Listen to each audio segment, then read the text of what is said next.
मीराबाई इतनी सुंदर थी कि उनका रूप देख करके एक बार यदि कोई देख ले तो पुनः देखने की इच्छा होगी, इतनी सुंदर थी। तो जब मीराबाई की भोजराज के साथ में विवाह हुआ और जब मेवाड़ गई, तो मेवाड़ में मीराबाई जिस राजमहल में रहती थी, उस राजमहल में जिस तरफ मीराबाई का कक्ष था, वहां खिड़की के नीचे हजारों संतों की भीड़ लगी रहती थी और सब एक टक देखते रहते थे खिड़की की ओर। मीराबाई तो राजघराने की कन्या है, वो दर्शन देने की भावना से नहीं जाती थी, दर्शन करने की भावना से जाती, पर मर्यादा है इसलिए बाहर नहीं जाती थी, तो खिड़की खोल करके ऊपर से प्रणाम करती थी और सब संत मीराबाई को देख करके नेत्रों से अश्रु बहाने लगते थे। तब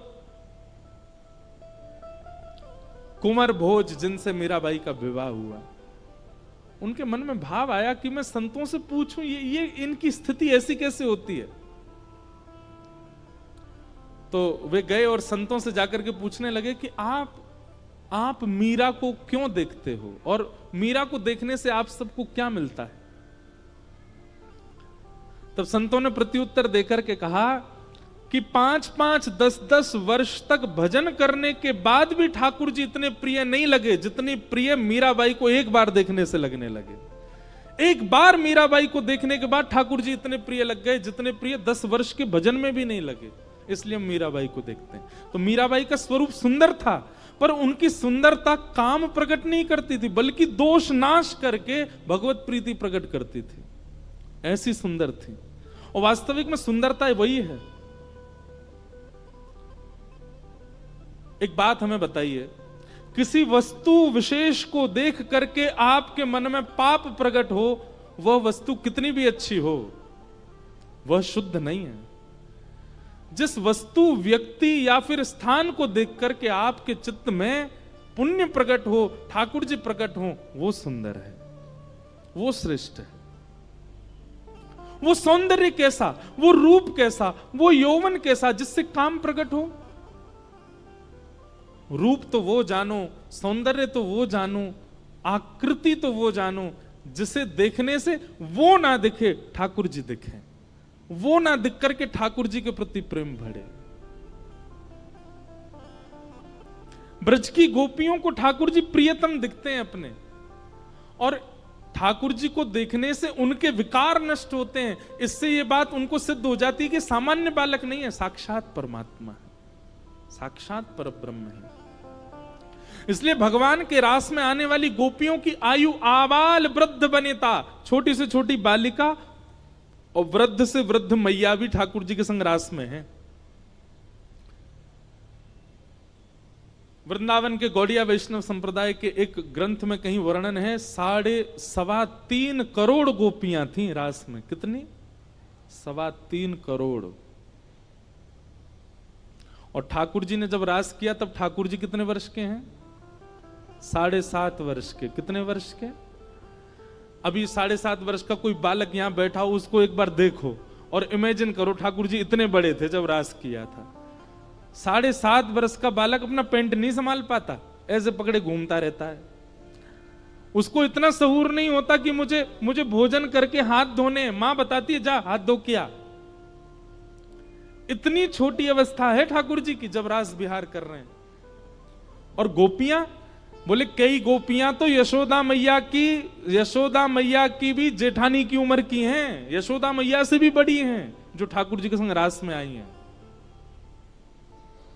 काम लीला नहीं है रास, ये काम विजय लीला है और काम नाशक लीला है। इसको समझने के लिए ब्रज की उपासना करनी पड़ेगी, रस की उपासना करनी पड़ेगी, रज की उपासना करनी पड़ेगी, तब जाकर के रास का दर्शन हो सकता है।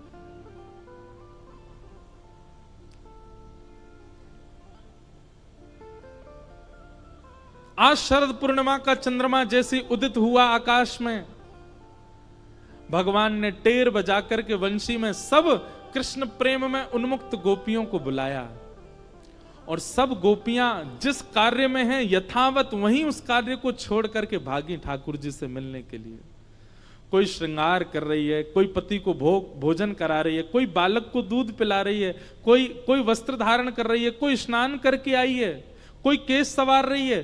तो मतलब अगर केस संवार रही है और कानों में ध्वनि वंशी की आ रही है, तो ये नहीं सोच रही है कि मैं केस व्यवस्थित करके फिर जाऊं। जितने केस व्यवस्थित हो गए उतने केस व्यवस्थित हैं, बाकी के अव्यवस्थित केसों में ही भाग रही है ठाकुर जी के प्रति। एक आंख में काजल लगाया, दूसरी में लगाया ही नहीं है, ठाकुर जी की वंशी धनी आ गई, इतने में ही भाग रही है ठाकुर जी के प्रति। कोई अपने बालक को भोजन करा रही है, लेकिन बीच अवस्था में ठाकुर जी पुकार रहे हैं, तो वो आधी अवस्था में ही बालक को दूध पिवा करके भाग रही है। एक बहुत सुंदर भाव है इस भाव के ऊपर।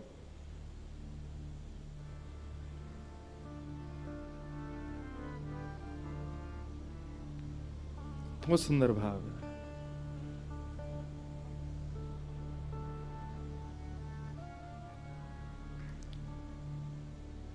मुरली सुनत भई मति अति बौरी, मुरली सुनत भई मति अति बौरी। ब्रज भाषा के शब्द, बौरी मतलब अपने अपने कंट्रोल में नहीं है गोपियों की मति। ग्रह ग्रह ते कारज तज अपने, ग्रह ग्रह ते कारज तज अपने, निकस चली मगदारी, निकस चली मगदारी, मुरली सुनत भई अति बौरी, मुरली सुनत भई अति बौरी। नयन सिंदूर मंग अंजत है, नयन सिंदूर श्रवण बिजौरा साजे, श्रवण बिजौरा साजे, शीश तरोना माल गुही कच्छम, शीश मरोना माल गुही, झुमक नाक विराजे, झुमक नाक। गोपियों की स्थिति बताई है। कोई एक कान में कुंडल पहन करके दौड़ी है, किसी ने केवल एक आंख में काजल लगाया है, कोई सिंदूर सिर पर लगाने की जगह अन्यत्र कहीं लगा करके दौड़ पड़ी है। ऐसी अव्यवस्थित होकर के गोपियां सब वंशी धुन सुनकर के दौड़ रही हैं। इसका अभिप्राय क्या है? ठाकुर जी जा दिन चित्त में आ गए ना, उस दिन संभलना भूल जाओगे आप। जब तक संभलना आ गया, जब तक संभलने की स्थिति में हो, जब तक सजने की स्थिति में हो, संवरने की स्थिति में हो, समझो भी संसार के ही हो। ठाकुर जी जादना चित्त में आ गए, सब भूल जाओगे। कैसे बन के रहना चाहिए, कैसे सज के रहना चाहिए, कैसे संभल के रहना चाहिए, ये स्थितियां सब ठाकुर जी दूर कर देंगे।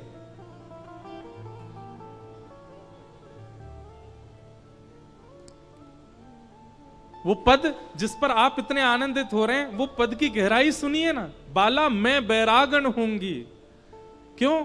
जिन भेषा मारो सांवरो रीजे, मैं सो ही भेष धरूंगी। बाला मैं बैरागण होंगी। ठाकुर जी जीवन में आते हैं तो आप अपने तन को प्रायोरिटी नहीं देते कि मुझे ऐसे पहन करके रहना है। सेवा भाव जिसके चित्त में आ जाता है, वो सजना सवरना भूल जाता है, वो केवल सेवा के लिए रहता है। फिर सेवा भाव जिसके चित्त में आ जाता है, प्रेम लक्षणा भक्ति जिसके चित्त में आ जाती है, उसकी जीव फिर ये नहीं चाहेगी मैं ये खाऊं, ऐसा खाऊं, वैसा खाऊं, जो मिले बस जीवित रहने के लिए पालूं। एक प्रकार से वो अव्यवस्था में व्यवस्थित रहना सीख जाता है, जिसके चित्त में ठाकुर जी आ जाते हैं। वो एक आसन पर बैठ करके पूरी कथा सुन सकता है। वो बिना पंखा, बिना एसी, बिना किसी व्यवस्था के भी एक स्थान पर अधिक समय तक विराज सकता है। ये अव्यवस्था में भी व्यवस्थित होना सिखा देते हैं ठाकुर जी।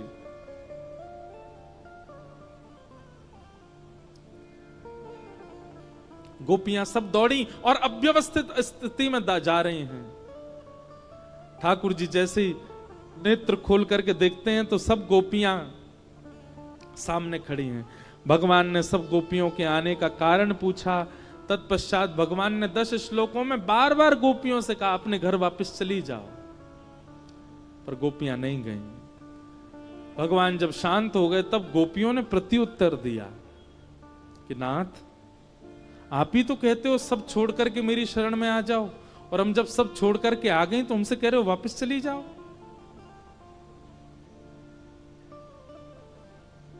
हमें व्यभिचारिणी मत समझिएगा नाथ। हमारा प्रेम ऐसा नहीं है कि हम आपको बाध्य करें कि हमसे मिलो, हमसे बात करो, हमें दिखो या हमें देखो। हमारा प्रेम ऐसा नहीं है। तत्सुखे सुखित्वम। एक बार हमें यह आश्वासन कर दो कि हमारा प्रेम स्वीकार कर लिया, उसके बाद भले ही हमें जीवन भर के लिए छोड़ के चले जाओ, हम जीवन में कभी आपके सामने नहीं आएंगे। हमारा प्रेम तो विश्वास पर टिकता है, मिलन पर नहीं, दर्शन पर नहीं। लेकिन हमारा प्रेम आपने स्वीकार कर लिया, यह वचन दे जाओ हमको बस। उसके बाद फिर मुड़ के कभी हमारी ओर मत देखना, हम जीवित रहेंगे फिर भी।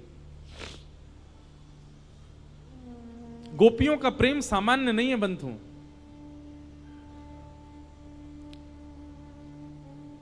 उद्धव जी महाराज जब वृंदावन जाते हैं तो गोपियां कहती हैं उद्धव, वृंदावन से मथुरा इतना दूर नहीं है कि हम कृष्ण से मिल नहीं सकती, दिन में 2 बार जाके मिलके आ सकती हैं, पर हमारा प्रेम हमको अनुमति नहीं देता।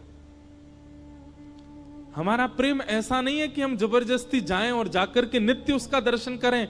बिना दर्शन के भी कृष्ण मन कृष्ण धन, कृष्ण ही हमारो मन, रोम रोम में कृष्ण विराजमान है उद्धव।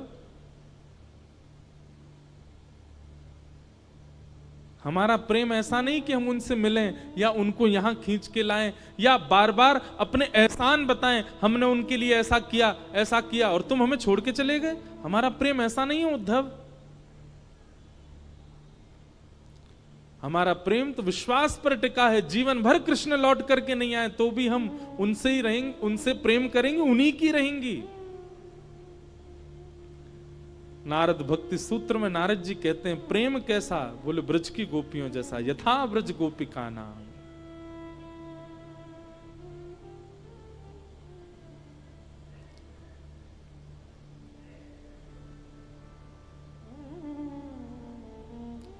ठाकुर जी गोपियों की बात सुनते हैं और फिर गोपियों से कहते हैं अरे मैं तो परीक्षा ले रहा था आप सबकी, आओ चलो हम रास करते हैं।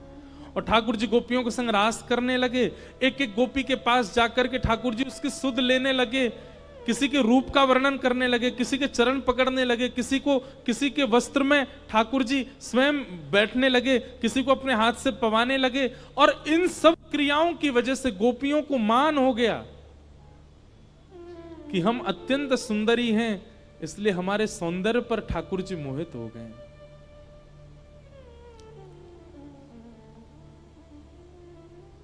बंधुओं, एक बात मेरी बहुत ध्यान से सुनिएगा।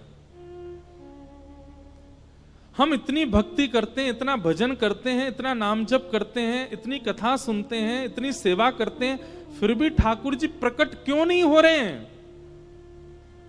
क्योंकि कहीं ना कहीं ठाकुर जी को यह चिंता है कि मेरे प्राकट्य से इसके चित्त में यह मान ना आ जाए कि मैंने ठाकुर जी को प्रकट कर दिया।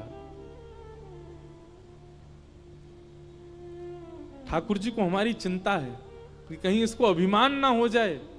अरे हम 2-4 कथा क्या सुन लेते हैं, 2-4 कथा सुना क्या देते हैं, तिलक लगा करके कुछ दिन रह क्या लेते हैं, हमको इसी से मान हो जाता है। ठाकुर जी प्रकट हो गए, हमारे हाथ से पाने लगे, हमसे श्रृंगार कराने लगे, हम तो ढिंडोरा पीट देंगे पूरी दुनिया में। मान करेंगे कि हमारी भक्ति की सामर्थ्य देखो, ठाकुर जी प्रकट कर दिए। इस भय के कारण ठाकुर जी प्रकट नहीं होते कि कहीं इसको मान ना हो जाए, क्योंकि गोपियों के चित्त में मान हो गया।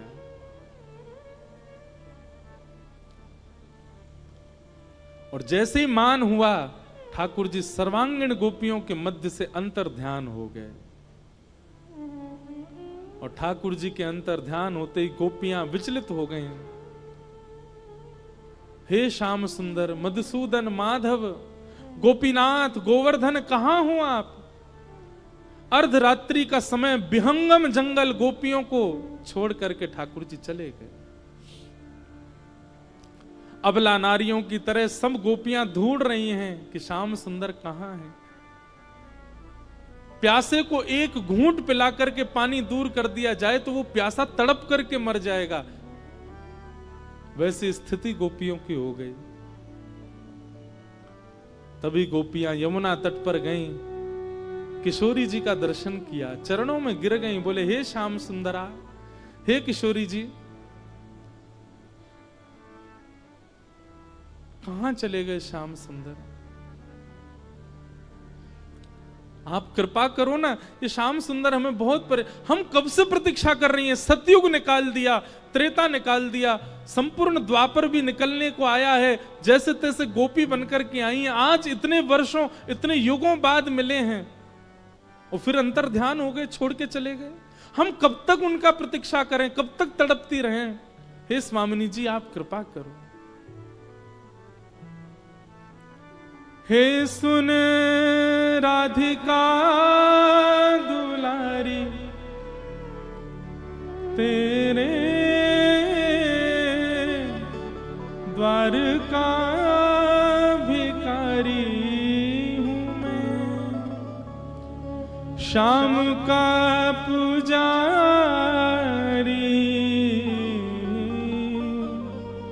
पीड़ा है हमारी, श्याम ना मिला हमें, श्याम ना मिला हमें, श्याम मिला हमें, श्याम ना मिला हमें। हे सुने राधिका दुलारी, सुने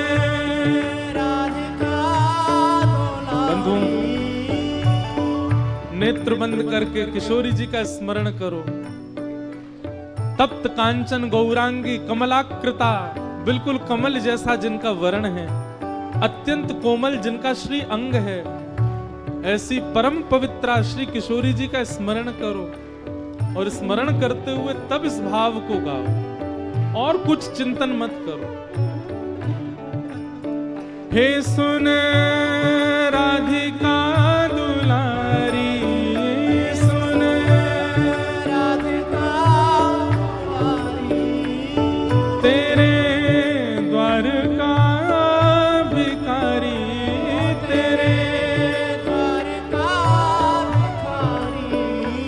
तेरे श्याम का पुजारी,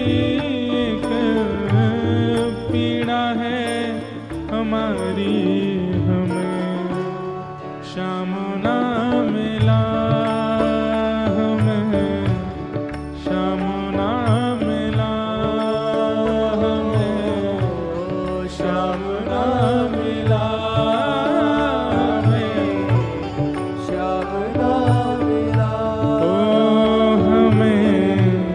श्याम ना मिला हमें, श्याम ना मिला हमें, श्याम ना मिला।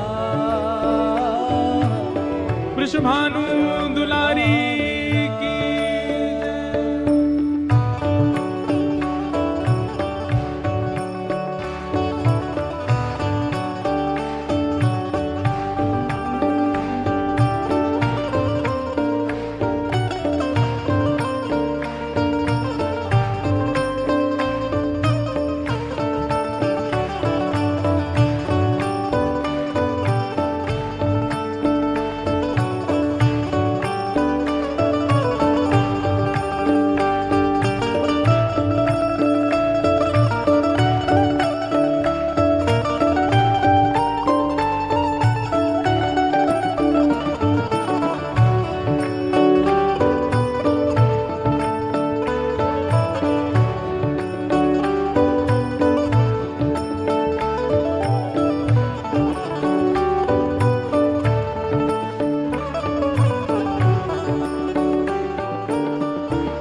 सोचते थे कान्हा कहीं कुंजल में होगा,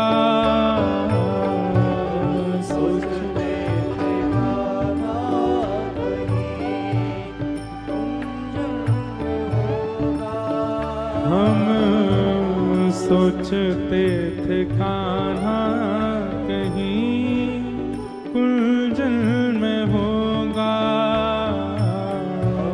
सोचते थे कान्हा कहीं कुंजल में होगा। हो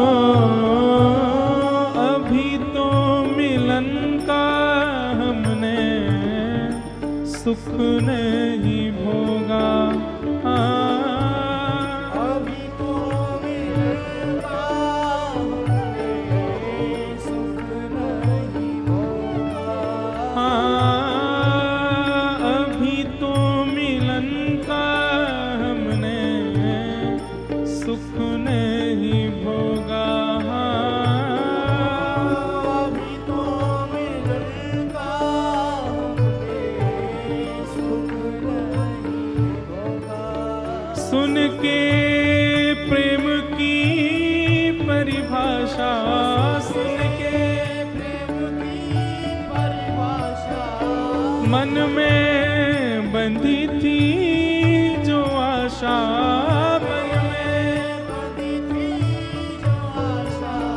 आशा हुई रे निराशा झूठी, दे गया दिलासा हमें श्याम ना मिला, हमें श्याम ना मिला, हमें श्याम ना मिला, श्याम ना मिला। हे सुन राधिका दुलारी, सुन राधिका दुलारी, तेरे द्वार का भिखारी, तेरे द्वारका भिखारी, तेरे श्याम का पुजारी, एक पीड़ा है हमारी, हमें श्याम ना मिला, हमें श्याम ना मिला, हमें श्याम ना मिला, हमें श्याम ना मिला। और देता है कन्हाई जिसे प्रेम की दशा, देता है कन्हाई जिसे प्रेम की दशा। देता है कन्हाई जिसे प्रेम की दशा, देता है कन्हाई जिसे प्रेम की दशा। हो सब विधि उसकी लेता है परीक्षा, हो सब विधि उसकी लेता है परीक्षा। कभी निकट बुलाए, कभी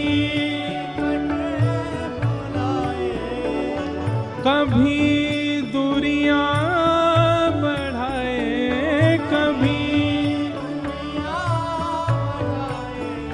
छलिया हाथ नहीं आए, छलिया हाथ नहीं आए, श्याम ना मिला, हमें श्याम ना मिला, हमें श्याम ना मिला। श्री राधा रानी की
अपना जहां जिसे कहे सब कोई, अपना जहां। सब लोग गाओ। अपना जहां जिसे कहे सब कोई, अपना जहां से कहे सब कोई, उसके लिए ही मैं दिन रात रोई। उसके लिए ही दिन रात नाता दुनिया से तोड़ा, नाता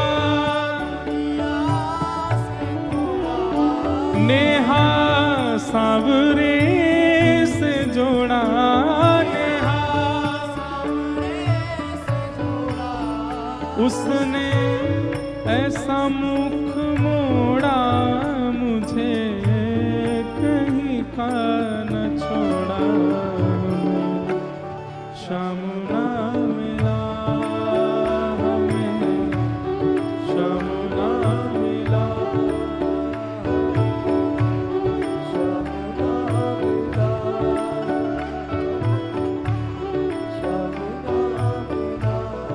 हे सुन राधिका दुलारी, सुन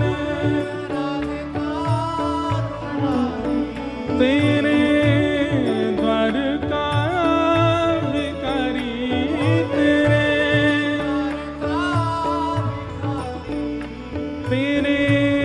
शाम का पुजारी, एक पीड़ा है हमारी। शाम ना मिला हमें, शाम ना मिला हमें, शाम ना मिला हमें, शाम ना मिला हमें, शाम ना मिला हमें, शाम ना मिला हमें, शाम ना मिला हमें, शाम ना